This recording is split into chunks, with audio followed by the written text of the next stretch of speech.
number 2 in the 42 ideas on leadership. This is Situational Leadership 2, which is originally from HERSHEY and from Blanchard. And in this case, we're going to be looking at the Leadership in the 1 Minute Manager book, which developed Situational Leadership 2. And this was written by Ken Blanchard, the original HERSHEY and Blanchard fame. And it was written with Patricia Zigarmi and Drea Zigarmi, originally in 1985, and then they developed it further in 2013. So the initial idea of situational leadership is the idea of different strokes for different folks. So situational leadership not only talks about the situation, but it talks about the situation of each employee or each follower.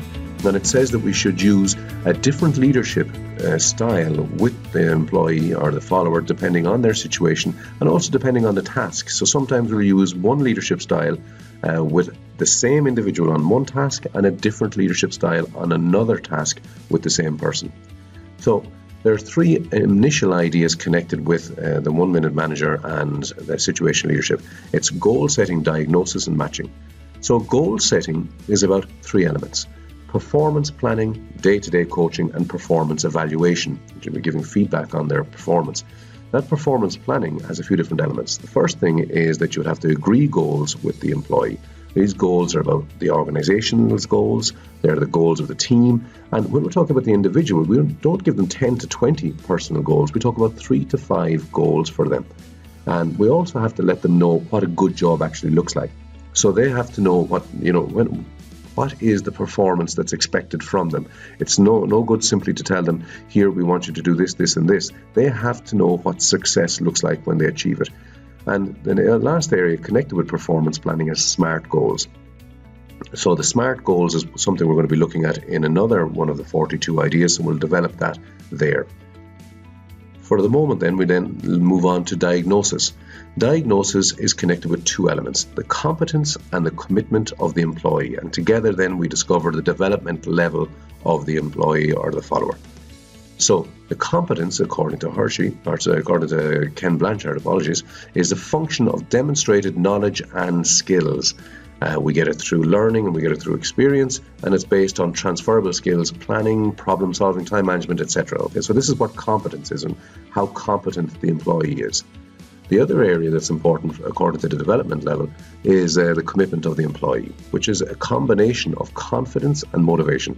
So the confidence of the employee is, how good they feel about their ability to do a job and that they feel secure doing the job. The motivation is a little bit different. That's how interested they are and what kind of enthusiasm they have for doing the job well.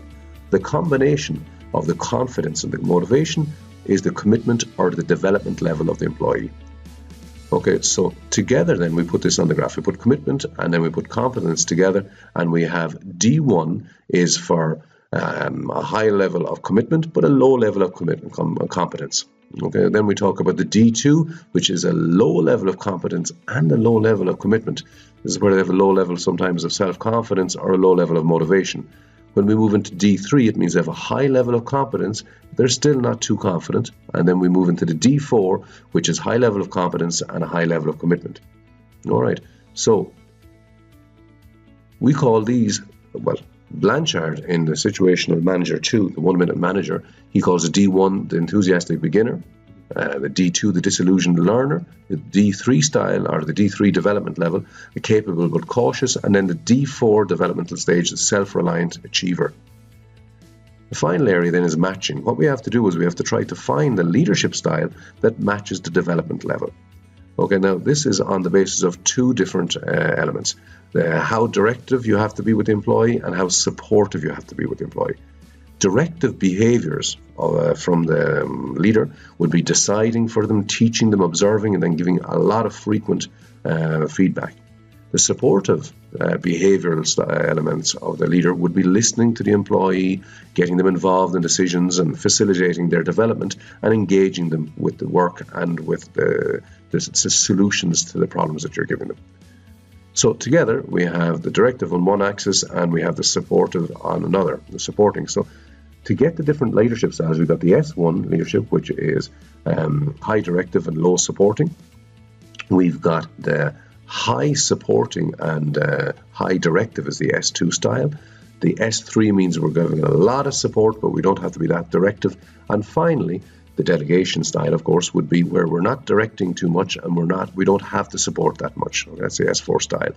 So the curve means that, in theory, the idea is that we should be able to bring an employee from S1 through S2, S3, and S4.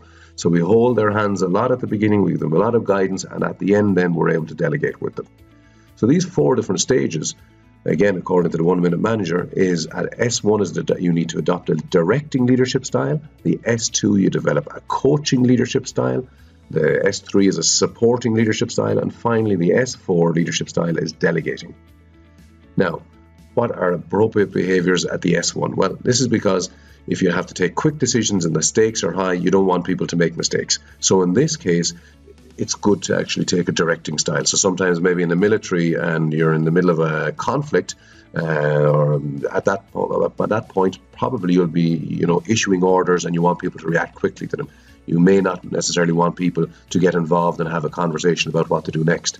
This is also in a more normal or business-related environment. This would be with a new person who has little experience.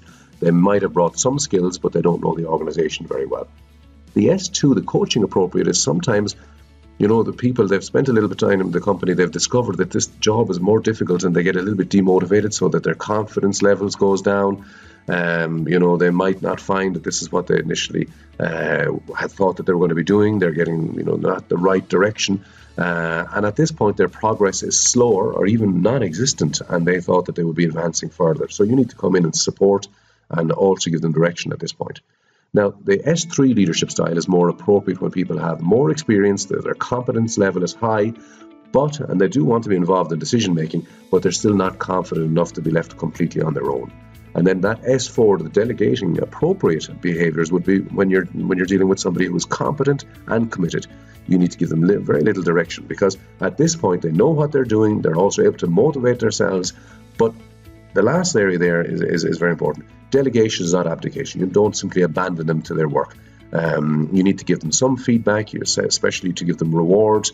And normally these would be intangible rewards as opposed to tangible rewards. And you do need to encourage them occasionally. Okay, so these 4 together with the development styles in one simple graph here is the directing, delegating, supporting, and coaching leadership styles linked to the D1, D2, D3, D4 development styles. So to create, commitment and competence, there's 5 steps. You have to tell them what to do. You have to show them what to do to give them a behavior that they can model. Let them try and experiment and take risks within reason. Then you observe their performance, and then you acknowledge their progress. And if necessary, then you redirect it if there's no progress. Sometimes you actually have to go back down the scale. So if you're at an S3 stage, maybe you have to go back down to an S2 stage on different tasks, or from S2 back to S1, or from S4 back to S3. And if there's absolutely no progress, maybe you have to talk to the person about finding a job somewhere else on the basis that maybe what they're doing is not the right match for them, that they're not matched to the goals of the company or to this type of job. So at that stage, you're going to help them to find another job somewhere else. This is unusual though. If people are clear about the job that they have to do, then normally it's a case of finding out what leadership style is necessary for them to get them moving forward again through the different developmental stages. Okay, so this is one of the key elements as well of situational leadership, is that it's something you do with people. That means they have to know what the situational leadership model is, so that you can tell them, well, we believe you're at D1 and therefore you need a directing style. You don't just tell them what to do without telling them why you're doing it, that eventually they are going to move from D1 to D2 to D3 to D4, and that's your objective. Okay, and to do this, then you need to get involved with 6 different types of conversations with the employees or the followers. The first one is alignment, and this is talking about what goals and what's their level, and as a result of what their developmental level is, what leadership style you'll adopt with them. That's the alignment conversation. The S1 conversation is you're working closely with them, you're observing them, you're setting goals, you're planning. All of this will be because of the directing style that you've adopted with them. It's with the S2 conversation, is that you're giving them more support. They've lost their a little bit of their commitment, their motivation, their self-confidence. So therefore, what you're trying to do is encourage them. You're trying to motivate them. You're trying to get them going again. while still providing a lot of direction.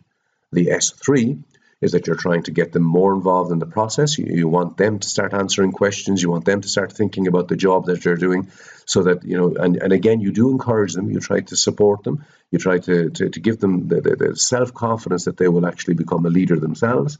And then in terms of the S4, this is where really you're now more a partner in the relationship at this stage, rather than a leader who is above them. At this point, what you're doing is you're trying to develop them so that they can actually support and teach and mentor others who are below them. So these are the 4 different S leadership type of conversations you have. And then the final conversation is a one-on-one conversation. And in these particular conversations, which independent of the developmental level of the follower or the employee, you let them set the agenda. You let them talk about their personal or professional issues. You let them talk about what their progress is and the goals, and maybe they feel that they're getting the wrong type of leadership style towards them, or that they're at a different developmental level. So these are more informal conversations, and their focus is on building trust with the employee or the follower. Okay, so altogether in one simple graph, again, we have the 4 different developmental stages and the 4 leadership stages, and together that makes the Situational Leadership, which is in the Leadership and the 1 Minute Manager book by Ken Blanchard, Patricia Zagarmi and Drea Zagarmi, which is number 2 in our 42 ideas of situational leadership.